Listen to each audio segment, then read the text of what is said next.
बोलो सदगुरुदेव भगवान की जय। योग योगेश्वर बापू रामलाल जी, योग मार्तंड मुल्केश्वर भगवान, हम सभी के प्राणाधार सतगुरु स्वामी देवदास महाराज जी के श्री श्री चरण कमलों में हम सभी बच्चों का साष्टांग दंडवत प्रणाम स्वीकार हो। आइए प्रभु जी की कृपा करुणा आशीर्वाद से आज सत्संग आरंभ करते हैं। सत्संग की हीरे मोतियों से तो हमारा जीवन जगमगा उठता है। महाराज जी का सत्संग एक वह साधन है जिस साधन को पाकर हम तन मन से पवित्र हो जाते हैं, अंतःकरण शुद्ध हो जाता है। क्योंकि महाराज जी के जो व्यवहारिक ज्ञान है, इतना महत्वपूर्ण ज्ञान है, उन ज्ञान को अगर हम अपने जीवन में अनुभूत कर ले तो परमात्मा हमसे दूर नहीं। और आत्म आनंद, आत्म सुख, आत्म दर्शन हमसे दूर नहीं। महाराज जी का जो आध्यात्मिक ज्ञान है, इतना उच्च कोटि का ज्ञान है। आइए महाराज के ज्ञान की चर्चा करते हैं। महाराज जी ने व्यवहारिक जीवन के में हमें सुखी और आनंदित बनाने के लिए बहुत अनमोल वचन कहे। उन वचनों का हम कई दिनों से चर्चा कर रहे थे। कल जो लास्ट वचन महाराज जी ने कहे वो ये था कि हमें ऐसा धारणा करना चाहिए कि जो कुछ भी हम देख रहे हैं, जो कुछ भी हो रहा है, ये सब कुछ परमात्मा का ही स्वरूप है। और अगर हमारे हृदय में ऐसी भावना नहीं है, हम हृदय से द्वैत रूप में संसार को देखते हैं, ये तेरा, ये मेरा, ये इसका, यानी कि अगर हम राग और द्वेष में रहते हैं, इसका मतलब हमारा अंतःकरण मलिन है, हमारे अंदर अज्ञानता है। और इस अज्ञानता के कारण हम संसार को अलग अलग रूप से देखते हैं और हमें ऐसा आभास होता है, ये वो है, ये है, इसका ये नाम है, इसका ये रूप है। जो भ्रांति हमारे अंदर, जो भ्रम आता है, वो केवल हमारे अंदर की अंतःकरण की मलिनता के कारण। अंतःकरण की मलिनता क्या है? हमारा अहम और हमारा नाम रूप का ये संसार। अगर संसार को हम नाम रूप से जानते हैं, सब भिन्न भिन्न नजर आते हैं। इसका मतलब हम स्वयं अंदर से भ्रमित है। इसीलिए कहते हैं कि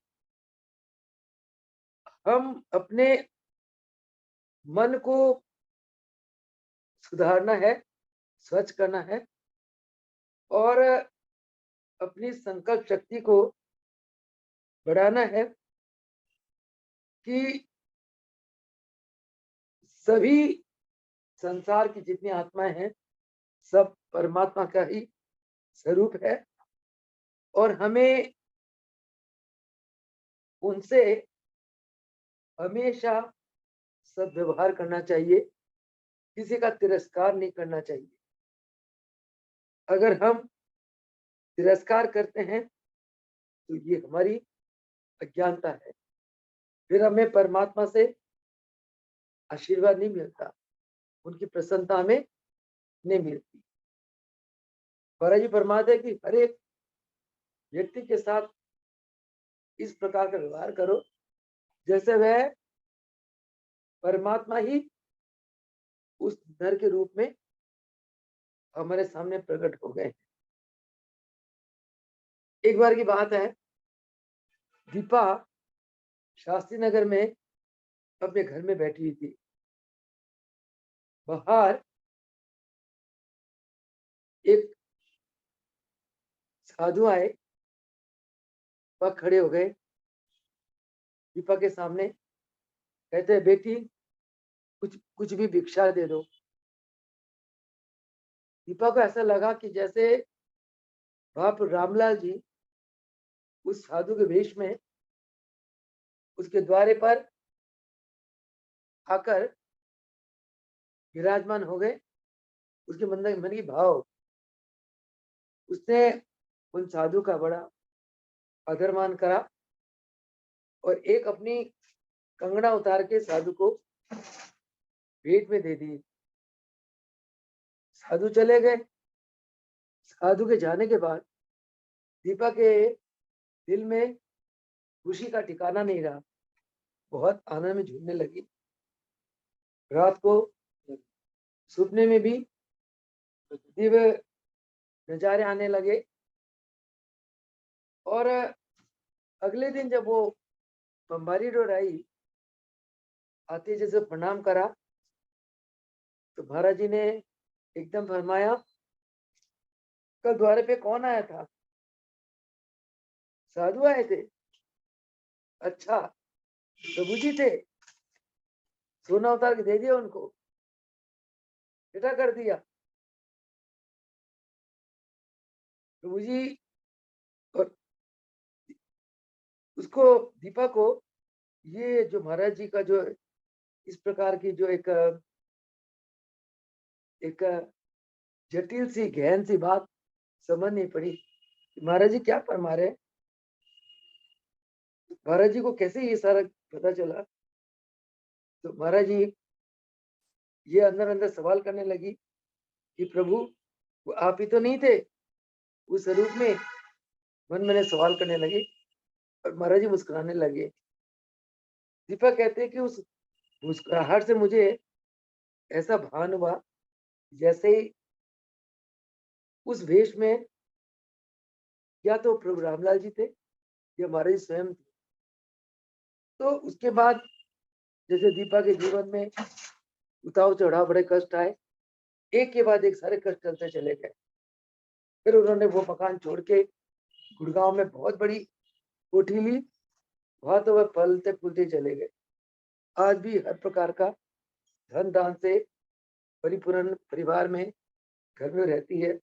तो ये सब कुछ क्यों हुआ? क्योंकि उसने साधु के प्रति प्रभु जी का एक संकल्प किया, प्रभु जी का धारणा करा, शायद प्रभु आए।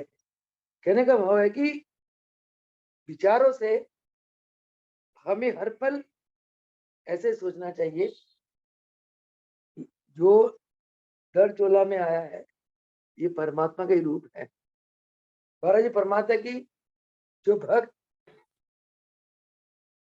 बचपन से ही, छोटेपन से माँ जी ने, जब मैं बम्बई रोड रहती थी तब मैंने फरमाया, दंती ये जितने भक्त आते हैं ना, तूने इनसे बहुत प्रेम से व्यवहार करना है, रज के इनकी सेवा करनी है। मैं कहा अच्छा महाराज जी। फिर महाराज जी इस बात को खोला, कहते सोनिए जितनी आत्माएं आती हैं, बाहर का रूप तो अलग अलग है, परंतु ये सारी शक्ति रूप में प्रभु जी की आत्माएं। वो बात मैंने गांठ बांध ली। जो भगत आता था, आते पानी पिलाना, चाय के समय ये नहीं पूछना आप चाय पियोगे, सीधा चाय का प्याला आके रख देना। भोजन के समय अगर कोई भगत आ गया, ये नहीं पूछना, अब ऐसी आज्ञा नहीं थी आपने भोजन करना है, कहते नहीं, सीधा भोजन की थाली उसके आगे लाओ, प्रसाद है ग्रहण करो। विवाह का प्रसाद तो रख लेता है। ये संस्कार छोटी सी थी, तब से महाराज जी ने डाला, वही आदत आज तक पड़ी हुई है। कोई भगत आता है, मुझे ऐसा लगता है कि तो प्रभु का रूप आया है। मेरे आश्रम में प्रभु इस रूप में आए हैं। दिलो जान से ऐसे ही कोशिश होती है कि हर प्रकार से इनको सुख दिया जाए, ये आनंद दिया जाए, इनको सुख मिले, इनको ज्ञान मिले, दरबार में आके सत्संग मिले, महाराज जी का प्यार मिले। स्थूल रूप में तो महाराज जी नहीं है, परंतु जब हम महाराज जी के स्वरूप के आगे बैठते हैं, हमें सूक्ष्म प्यार मिलता है महाराज जी का, बहुत भावना। छोटी सी बात है, इस बार जैसे हरिद्वार का विशेष कार्य था, सेवा कार्य वहां चल रहे हैं, इसलिए बुधवार को अचानक जाना हुआ हरिद्वार। प्रभु जी का हुक्म हुआ, हरिद्वार पहुंच, सेवा है। शनिवार को ले भी आए। 2-3 दिन में काम का जो एक प्लानिंग है, कैसे कैसे करना है, वो सारा फाइनल हो गया, करके हम आ गए। इसी कारण उन्हीं दिनों में माधोपुर का फंक्शन था। मैं तो हर साल जाती हूँ, पर इस साल प्रभु जी का हुक्म हुआ, हरिद्वार का काम करो पहले। ठीक है महाराज, जवाब की आज्ञा। कहते महाराज जी, अंजू बता रही थी कि माधोपुर में एक एक भगत ने आपके लिए पूछा। कहते वो आती है ना, ऐसा लगता है कि जय महाराज जी को रूह आ गई है, महाराज जी को शक्ति आ गई यहाँ। कहते वहां के एक भगत ने, कहते आपके लिए आंखें बिछाए रखी उन्होंने, बहन जी आ रही है, बहन जी आ रही है। कि जब देखा कि आप नहीं उतरी, आप नहीं थी, सारे एक एक ने पूछा। कोई कहता मैंने बहन जी से ये बात करनी थी, कोई कहता ये पूछना था। तो कहते कि कहने लगे कि बहन जी की तो रौनक ही अलग है। हालांकि पूजा ने मुझे कहा था, शनिवार फोन आया था मुझे, हरिद्वार में थी, कहते बहन जी आप किसी भी ढंग से पहुंच जाओ, शाम तक पहुंच जाओ, रात तक पहुंच जाओ। शनिवार शुक्रवार फोन आया था, कहते आप शनिवार आ जाओ, कैसे भी करके आ जाओ। पर अचानक प्रोग्राम नहीं बन पाया। तो कहने का भाव है, ये सब गुरु की कृपा है। जब आप गुरु के किसी भगत के अंदर गुरु का नूर देखोगे, तो गुरु उसकी दृष्टि में भी यही डालेंगे, वो भी आपके अंदर उसी गुरु का नूर देखेगा। इससे आपस में प्यार बढ़ता है, प्रेम बढ़ता है। इसी को विश्व प्रेम कहते हैं। तभी कहते हैं कि योगी के अंदर विश्व प्रेम है, पूरा विश्व योगी का परिवार है। महाराज जी के चरणों में बच्चा आता था, बूढ़ा आता था, जवान आता था, हर एक के अंदर महाराज जी प्रभु जी का नूर देखते थे। हर एक के साथ सम व्यवहार, हर एक के अंदर अपनापन देना। हर एक को लगता था महाराज जी मेरे कितने अपने हैं, कितना अपनापन दिया महाराज जी ने। ऐसा व्यवहार महाराज जी किया करते थे। तो वही गुरु महान है जो शिष्य को अपने जैसे बना देते हैं। ये तो गुरु शिष्य को अपना रूप कहाँ बनाते हैं, वो खुद ही अपूर्ण है, पर पूर्ण गुरु का ये काम है। पूर्ण गुरु शिष्य को अपना स्वरूप बना देते हैं, यानी कि उनके अंदर उनका स्वभाव जैसा है, शिष्य का स्वभाव ऐसा बना देते हैं। वो खुद जो कार्य करते हैं शिष्य के द्वारा करवाते हैं। कोई देवी देवता संसार में ऐसा नहीं करते हैं। हर एक देवी देवता अपना कार्य खुद करते हैं, अपना स्वरूप में स्वयं रहते हैं, किसी को अपना स्वरूप नहीं देते हैं। गुरु महान है, शिष्य को अपना स्वरूप देकर, और कल्पों तक गुरु अजर अमर रहते हैं। गुरु एक विशाल ईश्वरीय ज्ञान स्वरूप सत्ता का नाम है। ज्ञान और प्रेम वो है गुरु। वो सत्ता तो हमेशा ही है, कहीं नहीं जाती। वो सत्ता चोले में आती है, छोला छोड़ देती, सत्ता तो रहती है, सत्ता जन्म है। हमें गुरु की उस ईश्वरीय सत्ता का हमेशा मानस पटल में रखना चाहिए। उसी सत्ता से कनेक्शन नहीं रखना चाहिए, उसी सत्ता से प्रेम करना चाहिए। उसी सत्ता की आरती पूजा करना चाहिए। एक कवि ने कहा है ना, गुरु मेरी पूजा, गुरु गोविंद।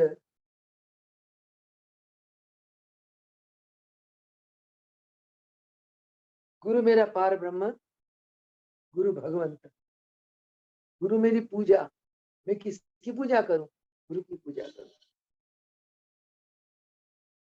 गुरु मेरा, मेरी पूजा, गुरु मेरा गोविंद, गुरु मेरा पार ब्रह्म, गुरु भगवंत। सब कुछ गुरु है।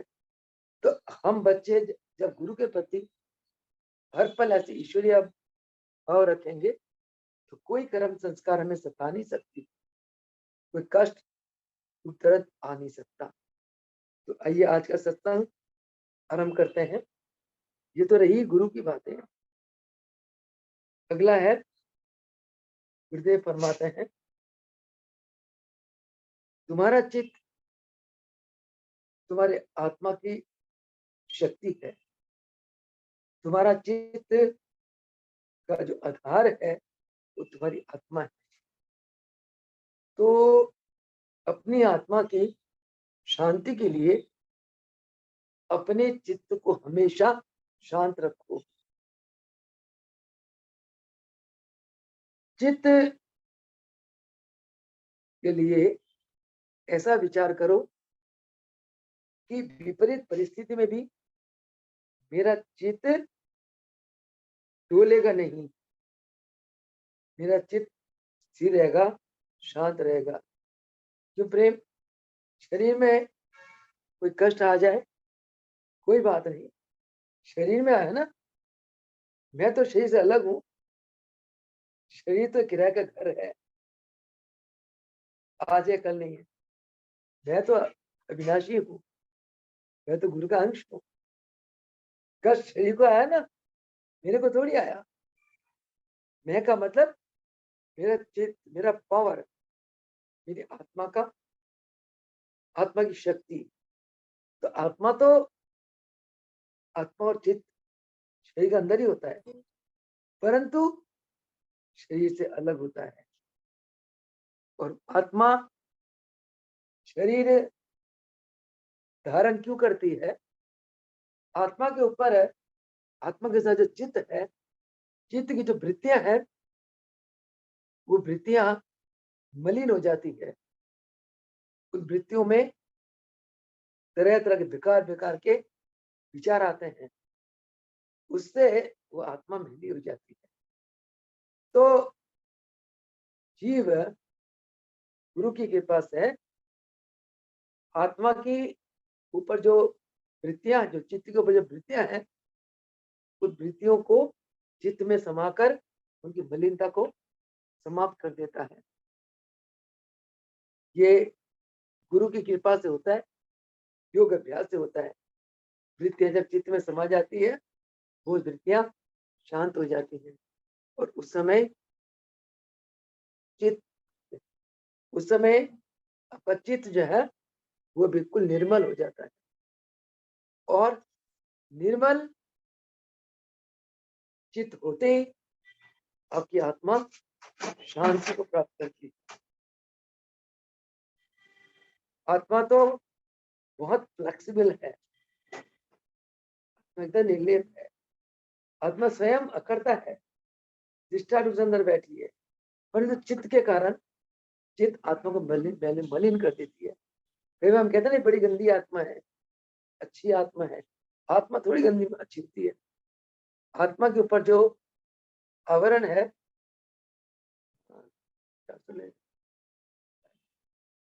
आत्मा के जो आवरण है, वो आवरण को साफ करना है। महाराज जी फरमाते हैं कि क्योंकि तुम्हारा चित्त परमात्मा से युक्त है, इसीलिए तुम विचार करो कि विषम अवस्था में भी, दुख दर्द कष्ट में भी मैं अशुद्ध रहूंगा। अशुद्ध मतलब मैं शांत रहूंगा, अशांत नहीं रहूंगा, अस्थिरता नहीं आएगी मेरे में।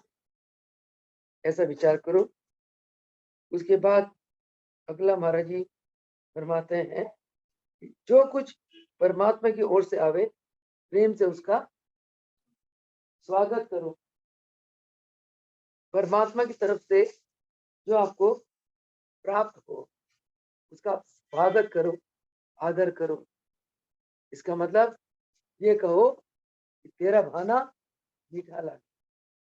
भगवान तू जैसे ही ये हमें देता है वैसे हमें बहुत, हम उसको प्राप्त करके अत्यंत संतुष्ट है, अत्यंत हमें शांति है। ऐसा प्रार्थना करना चाहिए। जैसे कि चाहे सुख दे चाहे दुख दे, है हर हाल में मैं राजी रहूं। सुख भी तेरा, दुख भी तेरा, सब कुछ तेरा। इसीलिए सब कुछ तेरा समझ के मैं हर हाल में शांत रहूं, स्थिर रहूं। भगवान अमीरी देता हो तो ठीक है, गरीबी देता तो ठीक है, मध्यम देता हो ठीक है, बुखार दे दिया तो कोई बात नहीं, आंधी आती है, तूफान आती है, आके चले जाते हैं। तो हमने कष्ट है शरीर का, खाने पीने में कोई तेजाब बन गया होगा, एसिडिटी बन गई होगी, और एसिडिटी से बुखार हो जाता है, ब्लड पे हो जाता है। 2-2.5 लीटर पानी सौंफ वालो, पियो, निकाल दो, पेट की गर्मी को शांत कर दो। बुखार उखार क्या होता है, सब बन जाएंगे। अजवाइन गिलो, काली मिर्च, तुलसी का काढ़ा पियो, चाय पियो, रोग जी ठीक कर देंगे। कोई इन्फेक्शन है तो कोई एंटीबायोटिक ले लो, 1 दिन 2-3 दिन ठीक हो जाएगा। ये कोई सुख दुख तो एक नदी के 2 किनारे हैं, वो किनारे हमेशा नहीं रहते, नदी चलती जाती है। तो कहते परमात्मा ने हमें जो कुछ भी दिया हम उसे आनंद से स्वीकार करें। अब जैसे अभी माधव पुणे की अंजू कहते लोगों ने तो पूछ पूछ के मेरे को परेशान कर दिया कि दीदी ऐसे ना आप कैंसिल मत किया करो, सब चले जाते। मैं कहते मैं हर एक को ये कहने लगी, हरिद्वार में जरूरी काम पड़ गया इसलिए दीदी वहां चली गई, जरूरी सेवा थी। पर मेरे को कुछ नहीं हुआ, कोई खुबा नहीं हुई। मेरे को लगा मैंने तो गुरु की आज्ञा का पालन करा, गुरु की सेवा थी। गुरु की सेवा से बढ़ के मेरा यश कीर्ति थोड़ी है। वहां जाती तो लोग क्या कहता है, भजन गा लेती, भजन कर लेती, लोग वाह वाह करते, वाह भेंजिए वाह भेंजिए। वो बड़ा है कि मेरे गुरु की सेवा बड़ी है, गुरु की आज्ञा बड़ी है, गुरु की आज्ञा बड़ी। संसार तो मिलता रहेगा, संसार तो आनी जानी चीज है। यही संसार आपको आसमान में चढ़ा देती है, यही संसार आपको नरक में घुरा देती है। संसार के पीछे क्या भागना है, भागना गुरु के पीछे, गुरु की हुक्म, गुरु की आज्ञा, उनकी उनकी सेवा। हरिद्वार जैसा पावन धाम, वहां सेवा किसके लिए? भक्तों के लिए, भक्तों के सुख के लिए। मैं तो कोई परेशानी नहीं, मेरा कमरा तो प्रभु जी ने छोटा दे रखा, हर प्रकार की सुविधा है वहाँ कमरे में। परंतु भगत जब असुविधा पाते हैं ना, वो दिल में चुभन होती है कि भाई अगर मेरा मन अशांत है तो मैं भजन कैसे करूँ। भगत बहुत दूर दूर से इतना पैसा खर्च करके वहां आते हैं और प्रभु जी का प्यार पाने के लिए आते हैं। तो उनको रोटी का, रहने का, हर प्रकार का सुख देना हम बच्चों का, हम सेवकों का परम कर्तव्य है। इसीलिए प्रभु जी ने ये योजना बनाई और अपने आप करवाएंगे, प्रभु कृपा से अपने होगा। तो कहते हैं चित्त में अपनी ओर से विचारों को जबरदस्त घुसो मत। चित्त के उद्गम उद्गम में से उन्हें उभरने दो। हमारी जो चित्त है, चित्त के ऊपर हमें विचारों को बसाना नहीं है, यानी कि विचारों को कंट्रोल करो, शून्य में ले आओ। फिर चित्त का जो उद्गम है, जहां से चित्त पैदा होता है, उस उद्गम में से विचार आने दो। वो विचार कौन से होंगे? ईश्वरीय होंगे, भगवान के विचार होंगे। आप कभी ना ऐसे कान बंद करके ऐसे करके बैठ जाओ, जबान को ताल में लगा लो और कुछ मत सोचो, शून्य में चले जाओ, कोई विचार चित्त के ऊपर आने मत दो। ये आपके प्रयास से होगा। फिर आप क्या देखोगे, मेरे अंदर से एक ओम की ध्वनि आ रही है, बहुत सुंदर। किसी किसी को बांसुरी की ध्वनि सुनाई देती है, किसी को ढोलक, किसी को मृदंग, किसी को बादल के गरजने, किसी को पक्षी की आवाज सुनाई देती है। ये सारी आवाजें जो ना आत्मा से निकलती है। और आत्मा कौन है? परमात्मा है। आत्मा तो भगवान है। तो चित्त का जो उद्गम है कौन है? आत्मा है। तो आत्मा से जो आवाज आएगी वो किसकी आवाज होगी? परमात्मा की, भगवान की आवाज। इसीलिए चित्त के ऊपर संसारिक विचार यानी कि मन को बैठने मत दो। इसी का नाम योग है। तभी कहा है कि योग क्या है? कहते योगी भगवान से मिला होता है। क्या मतलब है इसका? कि योगी वो है जिसने अपने चित्त वृत्तियों को कंट्रोल कर लिया। कंट्रोल करते ही वो उसके अंदर उसकी चित्त से भगवान की आवाज सुनता है। वो भगवान की प्रेरणा होती है योगी को, और भगवान की प्रेरणा से भगवान का कार्य करता है। हम कहते हैं ना कि महाराज जी के जो सारे कार्य ईश्वरीय हैं, क्योंकि महाराज जी ने अपने चित्त के वृत्तियों को कंट्रोल कर लिया। साधना से, गुरु की सेवा से, गुरु चरणों के आशीर्वाद से कंट्रोल कर लिया। तो अंदर से जो महाराज जी के अंदर उठती है ना, सब ईश्वरीय प्रेरणा होती है। महाराज जी एक प्रवचन में कहा, आकाश से आवाज आती है और हम बोल पड़ते हैं। आवाज कहाँ से आती है? आकाश से। आकाश क्या है? ब्रह्म। ये जीव जो है,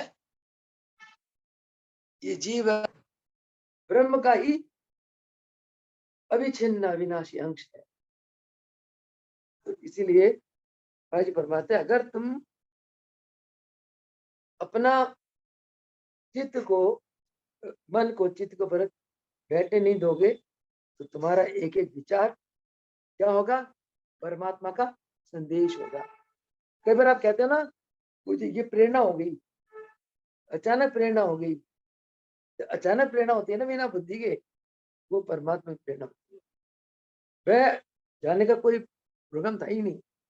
बुधवार को मैं क्लास से आई, आके अचानक एकदम एकदम 7:15 बजे एकदम थॉट आई कि अरे भाई, अगर मैं माधोपुर जाती हूँ मेरे 3 दिन वेस्ट हो जाएंगे। उधर बुधवार बहुत जरूरी सेवा है, सोमवार आके करूंगी काम तो 1 हफ्ता और पीछे हो जाऊंगी। रामनवमी सिर पे है, काम लंबा है, 2.5-3 महीने का काम है। फिर साउथ इंडिया भी प्रभु जी सेवा में ले जाएंगे। एकदम लगा कि बहुत देरी हो जाएगी। एकदम यहाँ से आवाज आई, उठ चल पहुंच हरिद्वार। बॉबी को फोन कर, बॉबी हरिद्वार चलना है। 8:15 कहते कितने बजे चलना है? मैं कहा 9 बजे। मैं कहते को पौना घंटा टाइम दे रही हूँ, तैयारी कर ले। कहते नहीं नहीं नहीं, 10 बजे चलेगा, मुझे 1.5 घंटा टाइम दो।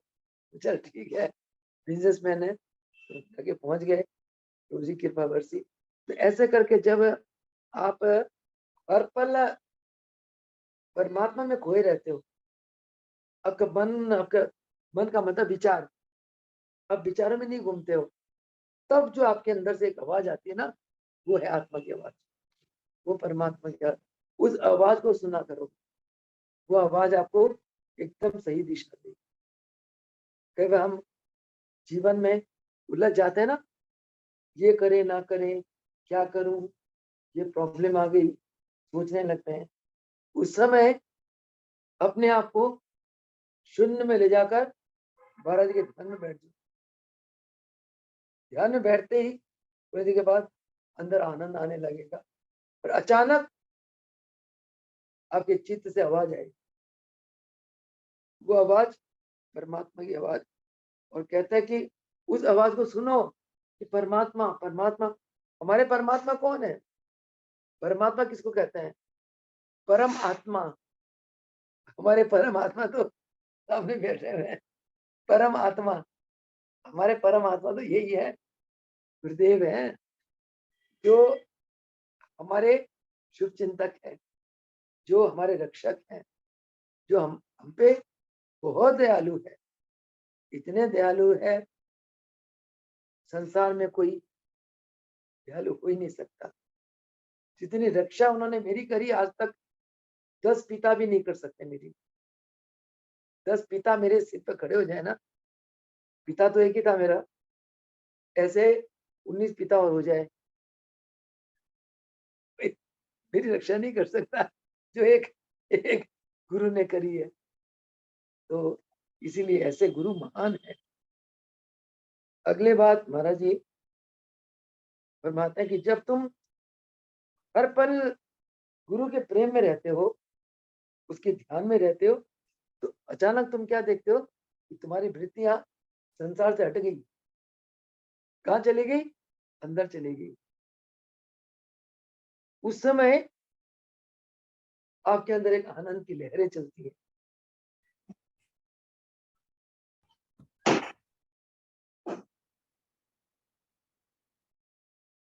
तो जब आप प्रभु के चिंतन में रहते हो, आपके अंदर बहुत आनंद की लहरें दौड़ती है। संसारिक चिंतन चिंतन में क्यों नहीं दौड़ती? संसारिक बातों को अगर हम सोचते हैं, हमें आनंद क्यों नहीं मिलता?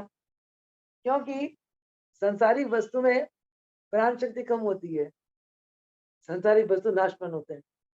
जो चीज याद रखना, जो चीज नाशवान होती है उसके अंदर प्राण शक्ति कम होती है। जो चीज अविनाशी होती है उसमें प्राण शक्ति ज्यादा होती है। जिसमें प्राण शक्ति जितनी ज्यादा होती है, अगर वो हम पाले तो हम उतना लंबा आनंद में रहते हैं। भगवान के नाम में, गुरु के चिंतन में अथाह प्राण शक्ति होती है। इसीलिए गुरु का नाम, गुरु की यादें, गुरु का चिंतन, ये अजर है, अमर है, खूब आनंद देने वाली है, परमानेंट आनंद मिलता है। तो ऐसे आनंद की अवस्था में आप महसूस करना, आपकी श्वास की गति बिल्कुल धीमी हो जाती है और आप शनि शनि श्वास लेते हो, अपने रुकते श्वास, धीरे धीरे श्वास निकलती है। बहुत आनंद आता है। और उस समय आप देखो, परमात्मा की ओर देखो, आपको ऐसा लगेगा परमात्मा मेरे अंदर समाये हुए हैं। परमात्मा मेरे से बातें कर रहे हैं और परमात्मा मेरे को प्रेम की संगीत सुना रहे हैं। उस प्रेम के संगीत को क्या कहते हैं? अनहद नाद, जो अंदर अनहद चक्र में चलता है। हृदय चक्र में एक आवाज चलती है, सुंदर संगीतमय, जो परमात्मा के प्रेम का संगीत होता है। ये तब होता है जब हम परमात्मा के चिंतन में वृत्तियों को अंतर्मुखी कर लेते हैं। इसी को योग कहते हैं। योगी बाहरी वृत्तियों को अंतर्मुखी कर लेते हैं। भोगी क्या करते हैं? वृत्तियों को संसार में फंसाए रखते हैं, बाहरी फंसाए रखते हैं। और संसार की चीज नाशवान है। नाशवान चीज के साथ आप फंसोगे तो आपको परमानेंट आनंद कहाँ मिल सकता है? परमानेंट आनंद के लिए आपको परमानेंट चीज के साथ संग करना पड़ेगा, उसके अंदर अटैच होना पड़ेगा अपने को। परमानेंट चीज क्या है? परमात्मा, ईश्वर, भगवान, सतगुरु, वो परमात्मा है।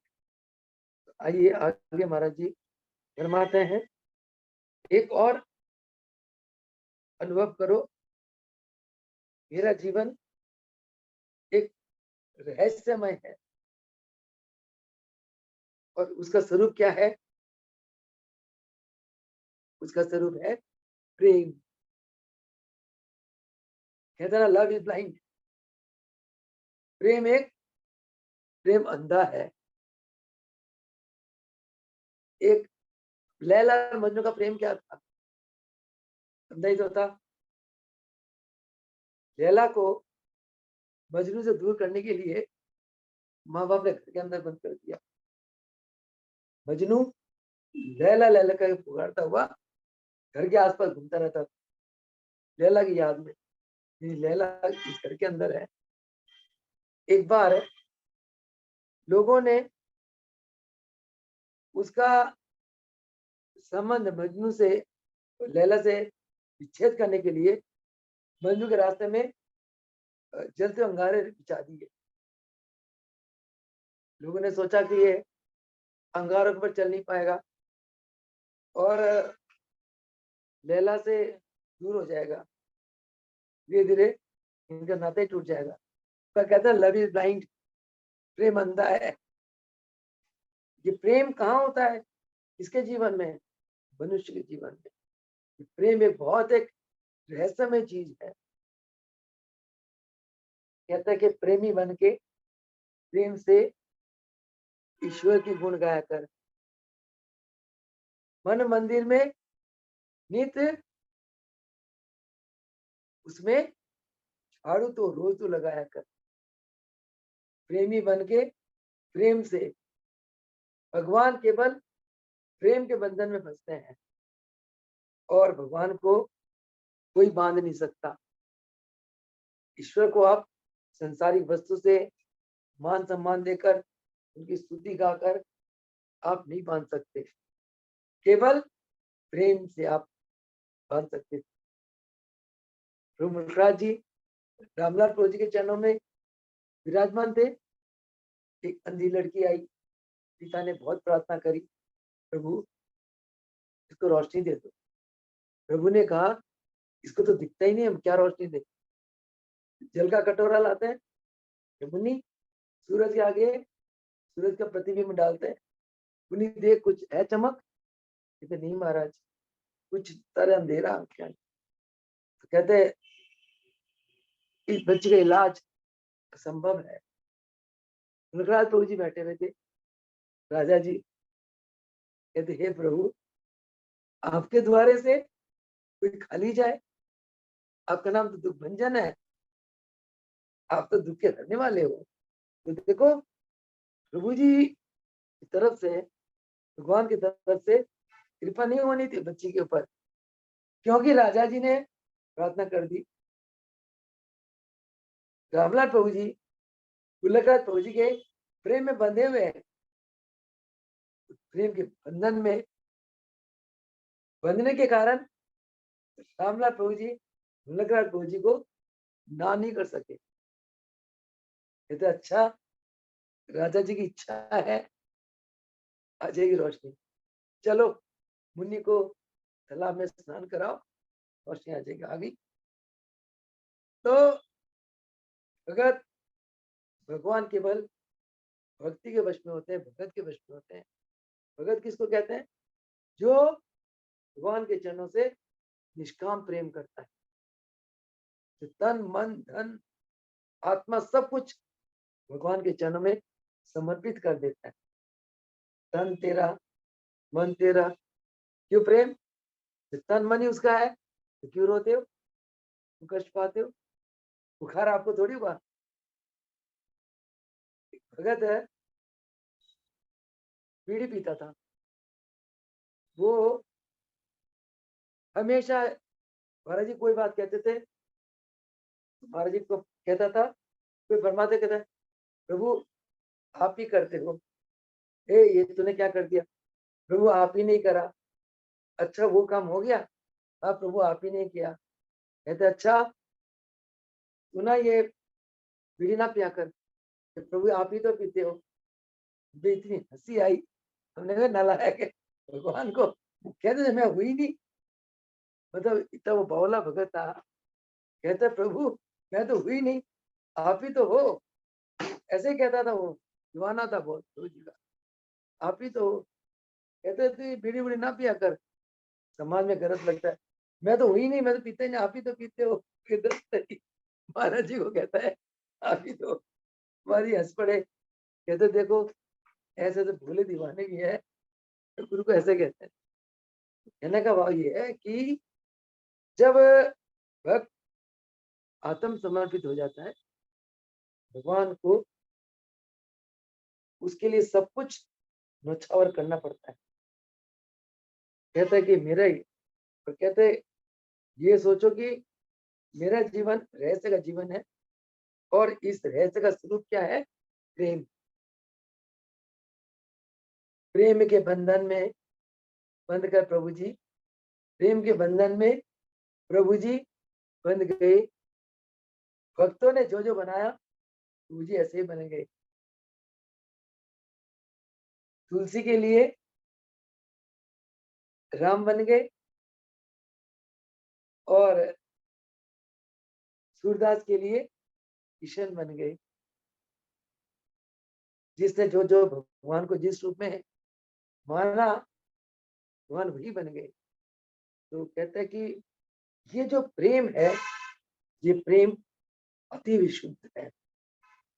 जिसके अंदर ये प्रेम है, उसके अंदर राग द्वेष ईर्ष्या आ ही नहीं सकती। हमारे महाराज तो प्रेम के सागर है। उस सागर से महाराज जी सबको प्रेम बांटते रहे।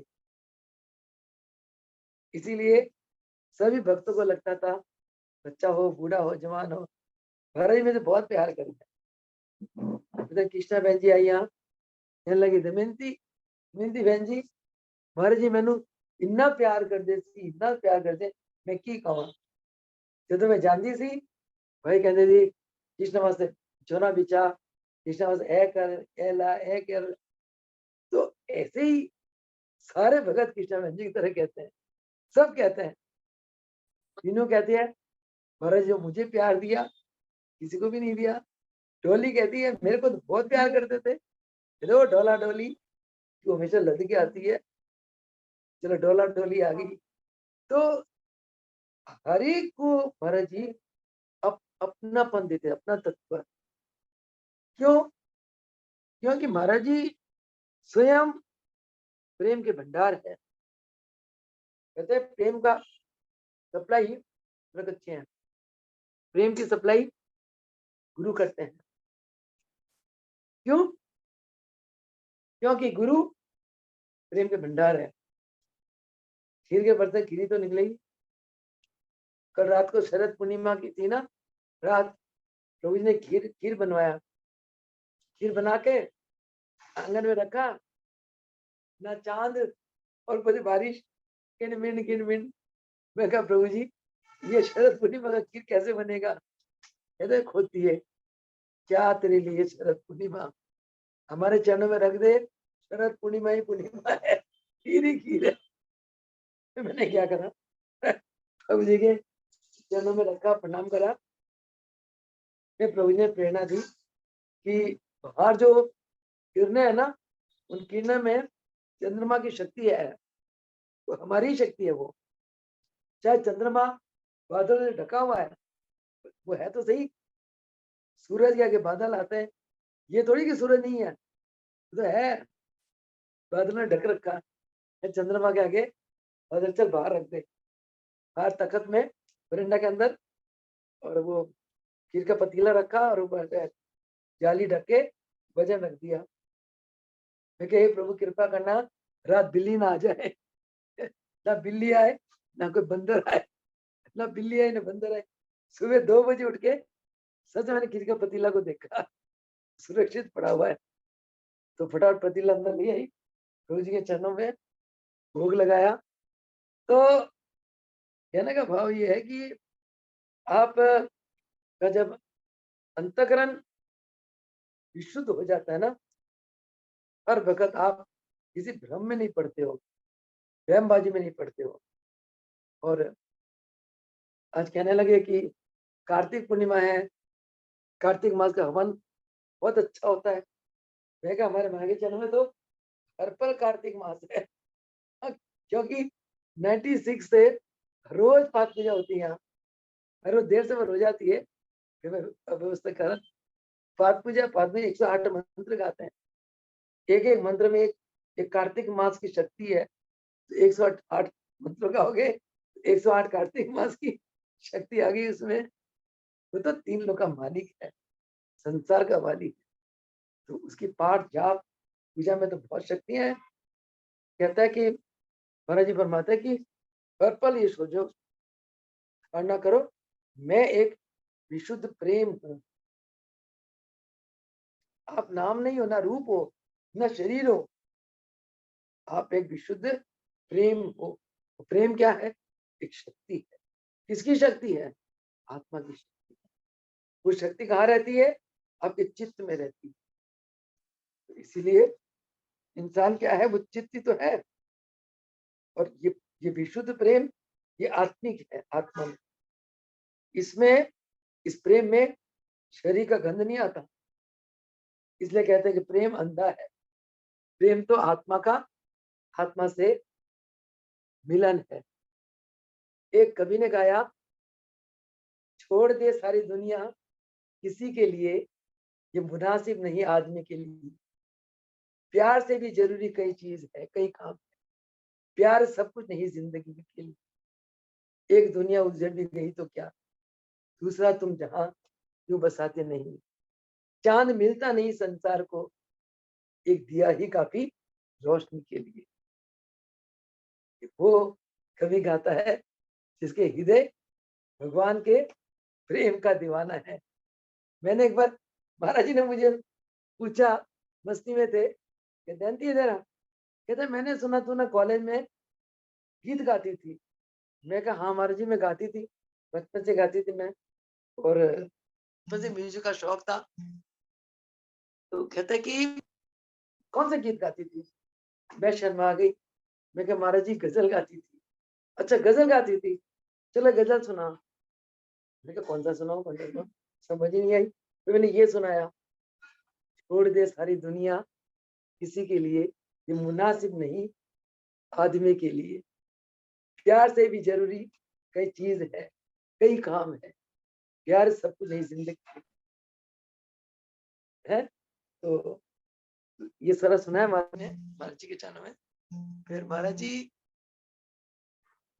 बहुत प्रसन्न हुए, कहते सोनिए ये गजल जो है ना हकीकी की गजल है, मतलब फैक्चुअल, जिसमें जिंदगी की सच्चाई छुपी हुई है। तो कहते ये भाव प्रभु जी से कर। हम तो हर भाव प्रभु जी के साथ करते हैं, बड़ा आनंद आता है उसमें। तो आज ये प्रेम की बातें करते हुए यहीं पर प्रवचन को विराम देंगे, क्योंकि समय बहुत अधिक हो गया, 6:45 बज गए। बाकी प्रवचन की लड़ियां झड़ियां कल के लिए रखते हैं। कल फिर महाराज जी सत्संग का आनंद देंगे। पता नहीं चलता महाराज जी सत्संग में क्या क्या बुलवा देते हैं, भगवान को पता है। क्योंकि कहते ना कि मुकम करो थी वाचालम, गुरु अपने बच्चों से खुद बुलवाते हैं और लंगड़े लूलर से बरबत लंगा देते हैं, अंधों को आंखें दे देते हैं, गुरु करते हैं।